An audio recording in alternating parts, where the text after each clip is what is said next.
So, here today with Tony Greenwood, who is our first solo here at Sales Geek. You're coming today just to talk to us a little bit about your experience, especially being the first one and essentially launching the model out to East Lancashire. So, first question. Yeah, just take it away for us. Tell us a bit about yourself and your background in sales. I've been in commercial sales probably 25 years. I've worked in a multitude of industries, hospitality, fleet, manufacturing, managing dozens of people in a team. So I feel like I was perfectly placed to and have the experience of a lot of sales roles. Yeah, definitely. And I bet that's been really handy Yeah, for people you can moving relate. to- A lot of organisations can relate to that. You know, I've been on the ground, I've set strategy, I've mentored individuals, been trained, done training. So, I think I'm well placed to support as many clients as I can. Yeah, no, definitely. So one thing that I want to touch on is going from employed roles, working in various industries, corporate, etc. Yeah. What is it that's made you want to pack all that in and then now become self-sufficient? Well, let me tell you a story. Go on. Earlier on this year, I was going through a social media hiatus, right? Because I found it really noisy and disruptive to my life. And one of my good friends, I won't name her, JD Davis, sent me a screenshot of Darren Neal's LinkedIn post saying he was looking for someone to join his team. And at the bottom it just said, "This is your time." And I've never looked back. As soon as I met Darren and he went through the model and what he wanted to achieve and the sort of clients that he'd helped previously and where he'd taken them from and where they've got to, I thought, oh yeah, quite fancy being a part of that. Yeah. And here we are, you know, nearly coming into 2026 and I think we're all having a good time. I'm sure people will want to know, obviously we're chucking around the word solo a lot, but not much meaning behind it. Are you okay? Just tell us about what you do and what a Solo Geek is. Yeah, predominantly a Solo Geek is one that works with the master franchise and we support them with training, with mentoring, we support businesses with training, mentoring, interim leadership, diagnostics and all that sort of stuff. In terms of your experience with coming on board, how did you find that onboarding process? How did you find the training? That was quite intense. There was a lot of videos. I forget the number of days where I just would block them out and just watch these videos, make notes, go over them again. They were very, very worthwhile. Very in depth. But I suppose you need that depth. Went through all the Sales Geek Essentials training. Really interested in a lot of that content. Although I've been trained in part in a lot of that stuff before, just the way it's delivered, the different slants on it. It was very powerful. And when I started doing the training, the support that I've got from Mel, guiding me, steering me, advising me on certain things and certain topics, even down to certain slides, words, phrases, terminology. It's been an absolute game changer. Yeah. And she's really given me the boost and confidence to deliver that. And the support of Red Office has been fantastic. Quarterly meetings. I check in with Darren probably most days. He's been a great mentor. It's been all good so far. Good. Because I suppose for a lot of people, it's that fear of going out on their own and setting up on their own and delivering on their own without that support network. So in terms of, you know, what we've got at HQ, the training, everything like that, how have you found that in terms of how it's helped you to be better, go out there, That's win? interesting win that your you say clients? that. When I was looking at my options earlier in the year, there were 4 people that said to me, "You'd be brilliant as a sales trainer and a fractional mentor director, whatever, in that sales arena." And I was like, "Yeah, but I haven't got any stuff. You know, I've just got the stuff that I've done and the experiences that I've got." And what I've really found that has been really helpful is I've been able to plug myself and my experience into the Sales Geek world, for want of a better phrase, regards all the content and all the the documents and the stuff that we plug into our clients that I could never have done myself. Whereas hours and hours and hours of James Denny, and I've got all the content. I always say, yeah, it took me a little bit to get off the runway, but we're flying now. But the runway, if I'd have been by myself, would have been a lot longer. Yeah. And the plane would not have got off the ground in such quick time. Yeah. So for anyone considering looking at being a solo geek, can you just maybe describe what a typical week looks like? What would a typical week? Quite a few networking events. Yeah. At least one, usually two. A lot of prep for my training. Usually set aside a couple of hours. I've got some client work, prospecting, client meetings. It's a blend of a lot of stuff on LinkedIn. Banging the drum, not only on the stuff that you see, but also direct messaging, trying to get some generate some opportunities, and a hell of a lot of prospecting. And also, in the last few weeks, a typical week has been meeting with what I call referral partners. So people who have got access to my target market, and a lot through the council and government, people that have grants and funding available to businesses. Yeah. That's where a lot of my business has come from in the last 6 or 8 weeks. If I had any advice, get into your council. Get into your council. What funding is available? What sort of facilities have they got for you to put your training on? What does that landscape look like?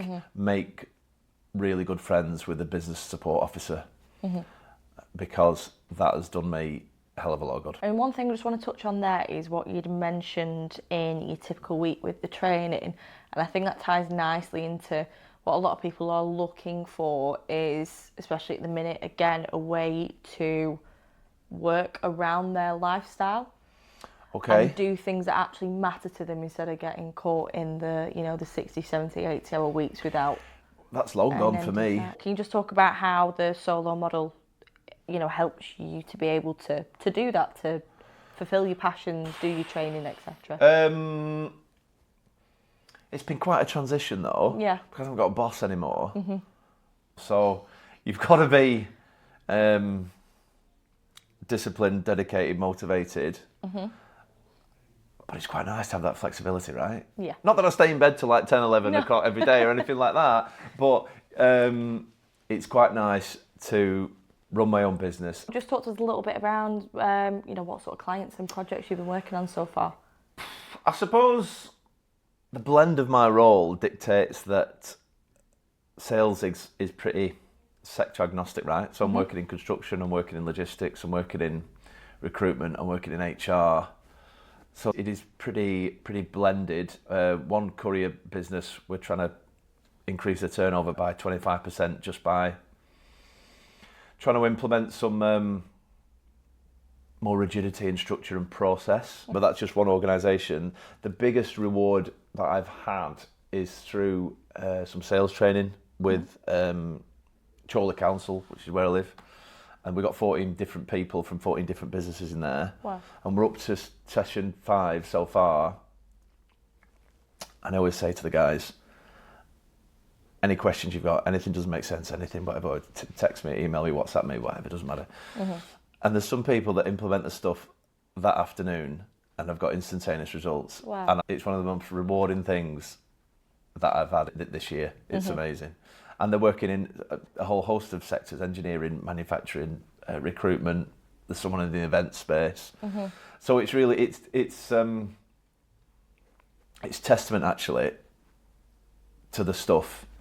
Probably to me a little bit as a sales trainer, right? But it's a testament to the stuff that absolutely does work, and that we're making a real difference to organisations in Lancashire to be better and help them sell more stuff. Yeah, and I think that's the thing, for a lot of people, especially if they've been in like a certain sector or they've got a certain background that they're used to working in, that it can be really daunting not just sticking with that same sector moving forward. And I think a thing to highlight is that it gives you you can have the ability to move and work with different people and different industries that you never would have touched on before. If I think about the customers that are starting with me even this month, there's one that works in air conditioning, one that's in polystyrene manufacturing. Yeah. I'll go back to sales is agnostic, isn't it? and the principles that we try and instill in business leaders and sales leaders is just to follow a process. And sales doesn't need to be complicated. I think sometimes organisations make it more complicated. So, what's been the biggest change for you since adopting your solo franchise? Being my own boss. Yeah. Yeah. Being my own boss and being accountable. I'm not sure if that'll never not be daunting. I'm sure it will over time, but that has been the biggest change. Not having anyone to report to. Just weird. Yeah. Just got to report to myself. I'm a good boss though, so when the meetings are good. No, I think that's the thing. I think, again, sort of working for yourself and being responsible and held to account by yourself is very, very daunting. It doesn't work for everyone. Aspect. No, it's not, because not everybody's got that self-discipline. You need to have structure and accountability though, right? Yeah. And you need to have, now clients are onboarding, so at the beginning it was networking events, prospecting, whereas now I'm getting clients on, but there's a bit of a blend, so now I'm having a challenge of managing prep for clients, prep for training, prospecting, network, so my diary is a lot different now than it was 3 or 4 months ago, let's say. Yeah, and I think that's the thing, it's knowing how to keep the balance, because you can't let one bit drop because the other drops, and then vice versa. That's what I got told early days. Yeah. Never stop prospecting. So what do you love most about being a solo geek? The most rewarding thing for me is helping people be better at selling their stuff. And I use this phrase all the time, sell more stuff. Yeah.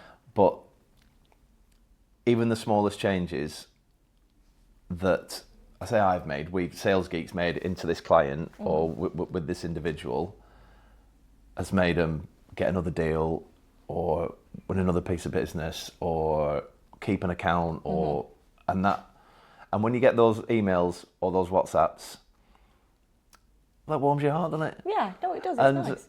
And it's really rewarding. We just want to help people. I've just been in a meeting today, and it's we're just here to support businesses in Lancashire be better at selling their stuff. Yeah. And if we can do that, great. And that's what's really rewarding about it. Yeah, and I think that's the thing. We say it all the time. We're changing the way that the world perceives sales. Yeah. It's become a dirty word, but it's how every single business functions. You can't run a business if you're not selling.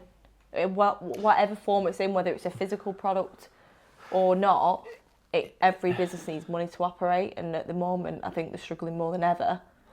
And you can't run a sales strategy off a fag packet and some post-its anymore, can you? No, you can't. Okay, so on the basis of being rewarded and helping, what's been your biggest win so far? What has been my biggest win so far? 2 things. Having the council believe in me and believe in Sales Geek to deliver some training to 14 businesses after only just starting. Yeah. And something that happened to me on Friday, one of my existing clients giving me a referral to someone else, and I've only been working with him for 3 months. You need to talk to Tony at Sales Geek. Yeah. He's going to change your business, is the words he said to this guy. And what better accolade than that? The more support and help we can give to other businesses, the more that they can feel like we're an asset to their organisation, the more people that they'll talk about us and the more people that we can help. And at the end of the day, I go back to what we're in it for. Help and support businesses sell more stuff. Yeah. It just goes to show that what we always teach is that people buy from people, don't People buy off people. A referral is worth its weight in gold. It absolutely is, yeah. Worth its weight in gold. I mean, and obviously off the back of that, what have you found to be the most rewarding? I got a WhatsApp message off one of the trainers in the cohort from Chorley Council. Again, go back to Chorley Council, and it worked in capital letters. 1 call, 1 meeting booked for this Thursday. Amazing. Yeah, that's really good. And I was like, oh. Not only and it just reaffirms everything that we're doing, not just as me, and give me confidence that I've actually taught some people some stuff that's helped them, but obviously the stuff that we're doing not just in Lancashire, not in the UK, not just around the world, this is the stuff that's making a difference. Yeah. So, yeah, very rewarding. Helping people is rewarding though, right? Yeah, no, it is. Just in life in general. Yeah, definitely is. So, is anything surprised you about the experience so far? Yes. It's the fact that there's so many businesses that I hear about and that I talk to that haven't got this stuff in place. I go back to fag packets and post-its, right? And they're not working quite like that. But as regards mission, vision, strategy, targets, KPIs, structure, sales meetings, quarterlies, the number of organisations that I'm either speaking to or that Darren's speaking to that don't have that in place has blown my mind. And even I've been to speak to a few business advisors who work on behalf of the local council, Growth Lancashire, and when I start having these conversations about how we're supporting organisations, they say, "Oh yeah, they haven't got that either." I'm like, how are they operating? That's wild, isn't it? They're not doing £200 a week sat in a field in a tent. You know, these are £4, £5, £6 million businesses. Yeah. That you think, wow, imagine if you could plug a geek into them, how good they could really be. Yeah. I thought we would be going into organisations tweaking stuff, right? Turn this, move that, do this, do that. Whereas actually, you're starting at ground zero with some of them. And they've been going for 30 years, 25 years, 50 years. Like, wow. That has really surprised me. I think that's the thing as well, is that, yes, we do work with your big branded names, but a lot of the people that we're working with and a lot of people that we're helping are your small to medium-sized SME businesses, your family-run businesses. They are.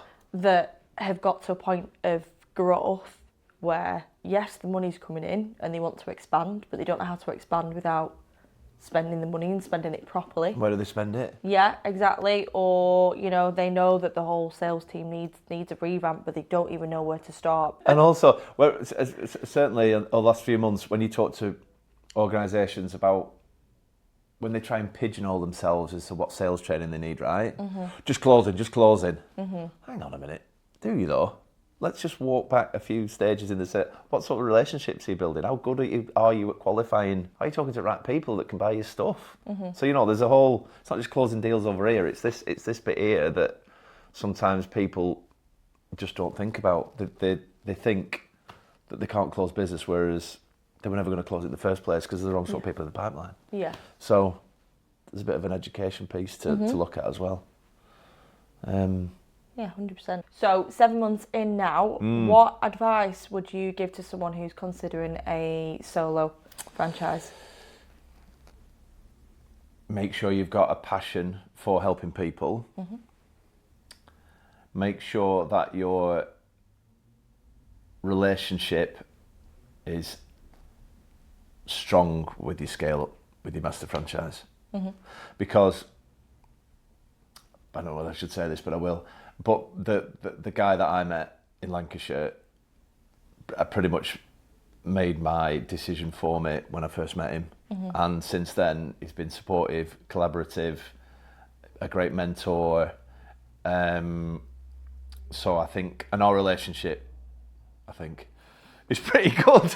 And that is one of the most important things. Make sure you've got a good, tight relationship and you can envision yourself and see yourself working with that person or people. What kind of person do you think would thrive as a solo geek?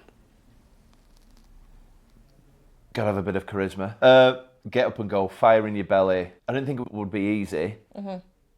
Nothing ever is that's worth it, and Christ, it's worth it now. But getting out there and putting yourself out there and going to networking events and putting posts on LinkedIn and being consistent. I have a phrase which is be consistently good rather than occasionally great. You know, it's going to be hard work, it's boots on the ground, it's brand, it's driving awareness, driving interest, and really putting yourself out there. Those are the keys to success. And, you know, I'm still not done yet. I've still got a hell of a lot of more boots on the ground to do. But that's always been my way, though, getting on the front line. Yeah. And getting it done, yeah. I'm just making noise. If you had any advice for Tony 8 months ago, what would it be?